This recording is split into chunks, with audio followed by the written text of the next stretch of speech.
ponder on the big question: where is home?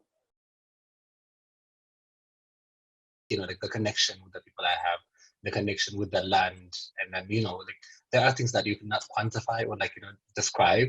The food, the people, the music, the weather, the landscape. Like everything that you can think of. That I can relate to are my founding memories, and also the time that you spend with your families, friends.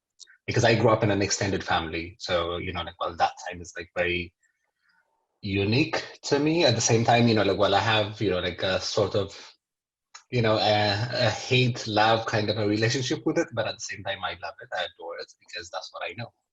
I think even my relatives, even though we are not in good terms because of my sexuality, yeah, they are the people that I miss, and I wish I could speak of friends, but I never used to have friends. Yeah, so it's just the people and the land of Zambia, the food, and everybody, I guess.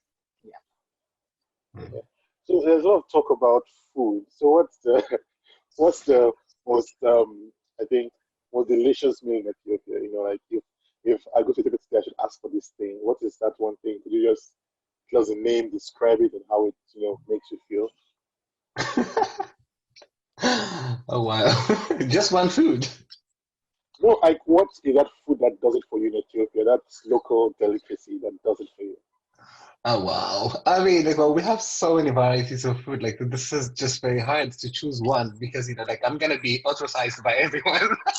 But for me, I think there's this thing that we call derkosh firfar. So that's the one thing that I like, I think. So we have this thing that we call injera. Yeah, I yeah. mean, the foreign way of describing it would be the pancake looking thingy. I don't like to call it that, but we call it injera. So we sun dry that one. You dry it naturally, and then you make a stew. Onions. We have a spice called barbare. So it's very spicy, it's very flavorful, not heat in terms of spice, but no flavor. So we do that, and then we have the Ethiopian spiced butter as well. So you add that, and then also once you have the stew, you add the that dried injera, broken one. It's really tasty. The texture is nice, the taste is nice, the smell is nice, the look of it is nice. So I think for me, I would go for the kushfakar maybe. Who makes the best um injera? Injera? Who makes the best Yeah. injera for you in Ethiopia? Oh, whoa, what does that mean? Who makes the best Ethiopian injera for Bagi? Like, whose injera does it for Bagi? My mom? Okay, okay, that's nice. That's nice. Um, let's go over to Arnold. Arnold, what's the hottest meal in Zambia that just makes you stop and think? But as for me, I think there's something that we make. I think it's pap made out of cassava, and yeah, I really, really do miss that. I've never had it ever since the time I came to South Africa, and yeah, that's something that I would want to have again. Yeah. Okay, that's right. I think food is a very food and tastes and aromas are a very important part of our memories of home. I Yeah. remember, when I was in SA. I mean, I'm still in SA a lot. The one thing I miss about home with my mom's is one is soup. Is this thing mixed with there's there's a broth with palm oil and Mm. shrimp and periwinkle and fish and vegetable, and it's just you like you like heaven was scooped inside a casserole dish and brought down. you know. Um, but moving Yeah. on from food and other fun memories we have of where we of our home countries. Um, what happened?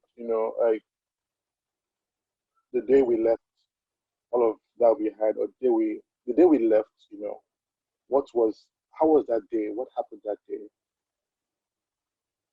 Mm. Did you think about these things? Your mom who makes the best injera. Do you think about the pap? What I mean, what happened? How was that day for you? You know. Was it planned? Yeah. Yeah.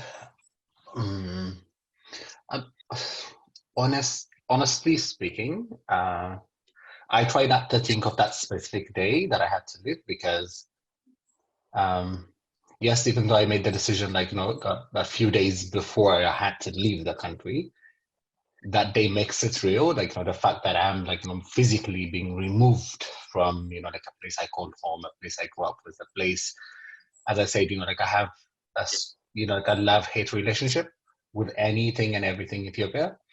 So honestly, I try not to think about it, but like the one thing that I think was that I had to lie to my parents because I can't tell them that like I was leaving the country for good because I had to explain why.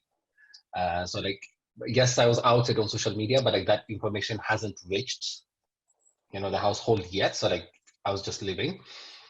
So I had to tell them, like I'll be back in 3 weeks, and then like this because I used to travel, like they didn't suspect of anything of it. So like I just left just like that. But the last people that I saw were my very good friends. So one is in Austria at the moment, and then the other one is Christine. Christine is here. I think I introduced you like over the email, I guess. Yeah. Yes. Yes. She's the one, yeah. So and then another friend of mine called Strapik. So like, well, we had dinner at the airport while I was waiting to board. So we had dinner. We exchanged, like not gifts, but like the bag that I had, like one of them wanted to take it, so I can give them my bag. We exchanged bags, we exchanged photographs, and then that's it. Like, but like once they dropped me at the airport, and then like the police were, of course, the police are mean in that country. They could not give us time to say goodbye properly to hug one another because they wanted them to move with the car. So like that's the last thing that registered in my head because I didn't give them enough love and like enough hug. That is Yeah. like how it's supposed to be. Yeah, but after they left, yeah, I sat there, put my luggage, I signed my luggage, and then that's when it hit me. And then like I think I got emotional like for a good 1 hour. Like I was not like kind of proper state of mind. Yeah, so like that, it's kind of blurry, but like those are the bits that I chose to keep as a memory for me. Yeah. As for me, it's something that I didn't prepare for.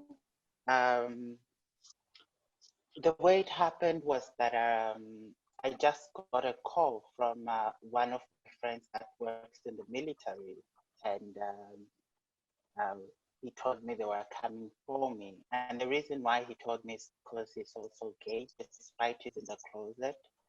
And yeah, I think they were also scared that if I'm to be caught, definitely I would utter out everybody. I think that's what was in their mind.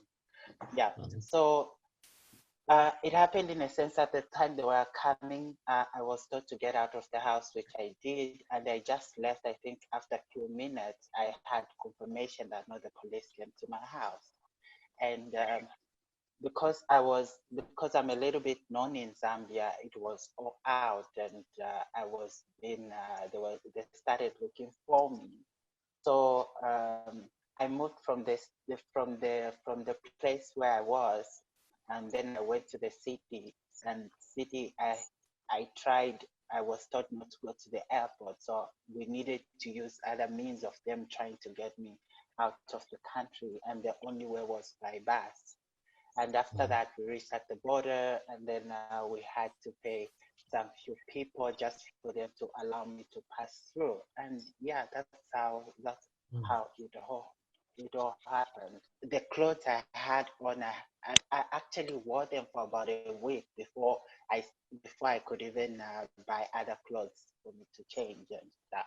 Coming out, is it a mark of privilege, or is it a burden, or is it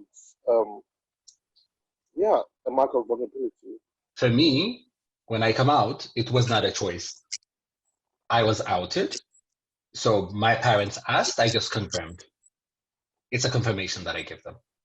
Before me joining, like well, this LGBT movement, and then before we started that LGBT movement, the only person that knows I'm gay is like my closest friend. Just one, because she asked, as in, because I don't believe in coming out. As I said, I have never seen a straight person sit their parents or their friends down and then say like, oh, I love to sleep with so and so. Like, why do I have to do that? It feels like, like I have, like something that I'm hiding, and then I need, like, there's a need for me to come out. I don't want to do that. So the person, who gave me this, she's a very close friend of mine. So she's the one that I told. So this is, we call it mezcal. This is a cross from the Ethiopian Orthodox Church. Okay. Yeah. So anyway, like, she is the only one that I came out to because she asked me, as I said, right? But working with the outreach program while using a pseudonym, I had to come out because people were seeing my face. I had to give them condom and lubricants. I have to go to their houses and talk to them. I have to sit with them. So like I was out, obviously. So if someone was to pressure one of those kids, they can easily spot me out. You know what I mean? So like, yes, maybe like, out in a different sense, not in a way that we see in Hollywood movies, not in a way that we see from the white people. Like maybe coming out for us is a different case. I don't think it's a matter of a choice most of the time. But like if it's a choice again, we only can come out because that's the only thing we can afford, because security is not assured. We have to do it, or we will do it for the closest person that we can trust. I think for me, there was nothing like coming out, because like they used to call me gay ever since the time I was a kid. I don't usually encourage people to come out unless if they are sure, because it comes with all sorts of mental illness and the anxiety and all that. It drives you crazy in a sense that the people you eat with, joke with, they end up denying you because of your sexuality. It's just something that drives you crazy. And if you have nobody to talk to, I've lost some few friends of mine in Zambia that had to go through this, and because of the rejection, they had to commit suicide. You both touch on very important concepts, mental health, suicide, the complications of, you know, of choicelessness, not being able to escape. The next question will really be on the home you cannot leave, the one that goes with you here, right? I know that now you've crossed the borders, right? You're in the UK, you're in South Africa. How Yeah. do you cope with the, um, you know, mental health implications of your leaving? How do you sustain yourself mentally and emotionally? Everything came out in the media, especially the time my documentations were rejected, saying that I'm not gay enough because I don't look gay enough. I'm not gay enough because I identify as a Christian. uh, I'm not gay enough because I prefer to be in a company of girls. Why am I not dressed in makeup? Why don't I look like who's this famous celebrity in South Africa? So Maisie. It was escalated in Zambia. It was over the news. It was in all the newspapers that are published in Zambia.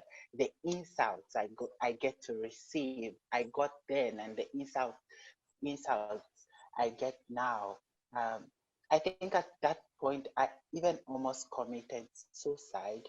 That's the reason why I even started the LGBTI African support group that I ran. And because of that, through helping others as well, I think that kind of helps me when it comes to my mental abilities and stuff like that. Yeah, so that's how I get to deal with it.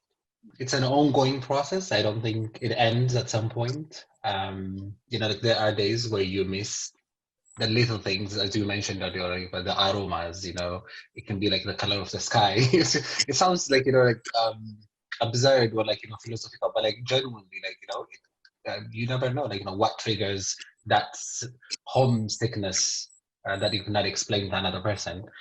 But I think for me,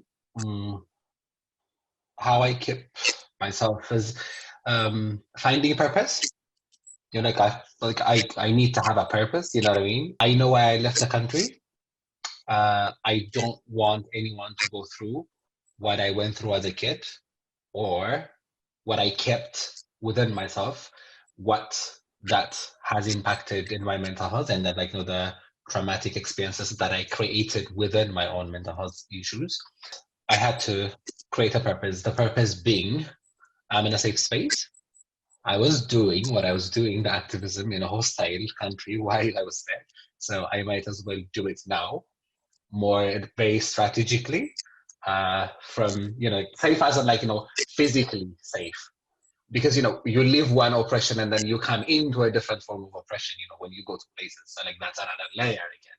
Because people think, you know, like, everything is green on the other side of the road. And I was like, no, and not everything is green on the other side, because there are struggles that you're going to be introduced to.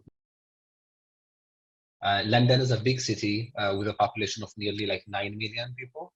But at the same time, London is a city where you can actually be lonely